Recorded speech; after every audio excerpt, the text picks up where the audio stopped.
कोई भी नहीं शामिल, बस हम जा रहे थे तो हमें पकड़ लिया। परेशान थे इसलिए हमने कहा हमारा और कोई कारोबार या कोई फैक्ट्री तो नहीं है, हम मांगते हैं।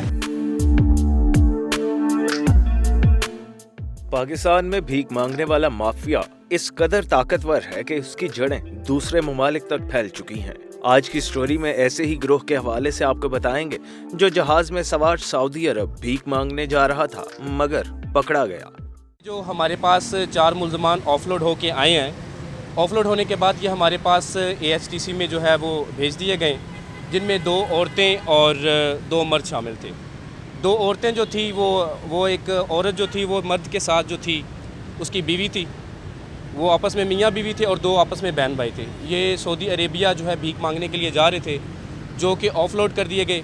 ऑफलोड होने के बाद ये हमारे पास भेज दिए गए, जिनके खिलाफ़ मुकदमा दर्ज करके और जो इनके खिलाफ़ मुकदमा दर्ज करके अभी इन्हें जो है ना वो जेल में जो है जुडिशल कर दिया गया और आज हम इन्हें जेल में भेजा जा रहा है। गिरफ्तार गिरोह मुख्तलिफ ममालिक में भीख मांगने जा चुके हैं, जिनकी ट्रैवल हिस्ट्री भी है। जब यहाँ आए तो हमने उनको इंटेरोगेट किया तो पता चला कि इनकी ट्रैवल हिस्ट्री चेक की तो उनमें जो रजिया नामी खातून है वो 2006 से आ जा रही है बाहर, जबकि उसकी जो प्रोफाइल है वो उसके ट्रैवलिंग से मैच नहीं कर रही। उसके अलावा जो बाकी एक खातून और 2 मेल थे, इनका जब हमने इंटरव्यू किया या इनको इंटेरोगेट किया तो पता चला कि ये बेसिकली 2016 से बाहर आ जा रहे हैं और इन्होंने भी 5-5 दफा अराइवल डिपार्चर किया हुआ, 5 दफा गए और 5 दफा आए। जब हमने इनको डिटेल पूछा तो उन्होंने कहा कि जी हम इधर जो मेल थे उन्होंने कहा कि हम बहरूपिये बन के इधर जो ललियानी मुस्तफाबाद है, कसूर का एक कस्बा है या सिटी है छोटा, वहां हम मांगते थे और वहां से जो हमें अर्निंग होती थी उससे हम गुजर बसर करते थे। लेकिन वो चूंकि महंगाई ज्यादा हो गई तो इसलिए हमने सोचा कि हम भी बाहर जाएं, चूंकि रजिया ऑलरेडी बाहर आ जा रही थी और उसने इनको बताया कि वहां चूंकि जो भीख मिलती है बैगिंग के हवाले से वो फॉरेन करेंसी में मिलती है, इसलिए वो जो लुक्रेटिव अपॉर्चुनिटीज हैं उसको उन्होंने कहा कि हम इसका फायदा उठाते हैं। गैर मुल्की करेंसी में भीख लेने वालों का बैंक बैलेंस कितना है? इन्वेस्टिगेशन अभी इस पे चल रही है, तो हमने जो उनकी प्रॉपर्टी है वो आइडेंटिफाई करने के लिए डिफरेंट जो एजेंसीज हैं उनको लेटर लिख दी है। क्योंकि अभी 3-4 दिन पुरानी बात है तो इसमें थोड़ा टाइम लगेगा इन्फॉर्मेशन आने में। और अभी जो इनके लाइफस्टाइल की बात है वो तो यही कह रहे हैं कि जी हम गरीब लोग थे तो वो जो भी मिलता था हम उससे वो गुजर बसर ही होता था।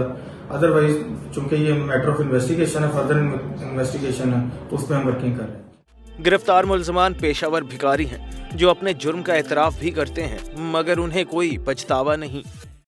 1000-1200 से दुबई का आइडिया किसने दिया? किसी ने भी नहीं दिया। कौन कौन शामिल है ये बता दें, सारी डिटेल। कोई भी नहीं शामिल, बस हम जा रहे थे तो हमें पकड़ लिया। शामिल कौन है? कोई भी नहीं आया। ऐसे तो नहीं ना होता कि आप जा नहीं सर, कोई नहीं, कोई नहीं शामिल। जा तो मांगने के लिए रहे थे ना। हाँ, तो ये कहाँ से आइडिया आया, किसने ये सारी बात साहब बताओ। आइडिया क्या आया, बस क्या करे, परेशान थे इसलिए हमने कहा कि यार चलो। परेशान आप थे, जहाज बैठने के आपके लिए पैसे आपके पास साहब वो सारी बात सही बताओ तो जान सकते। साहब सही बात है कि कमेटियां डाली हैं, ठीक है, कमेटी निकली है, कोई गल्ला डाला हैगा, ठीक है। हमारा और कोई कारोबार या कोई फैक्ट्री तो नहीं है, हम मांगते हैं, कलंदर हैं हम।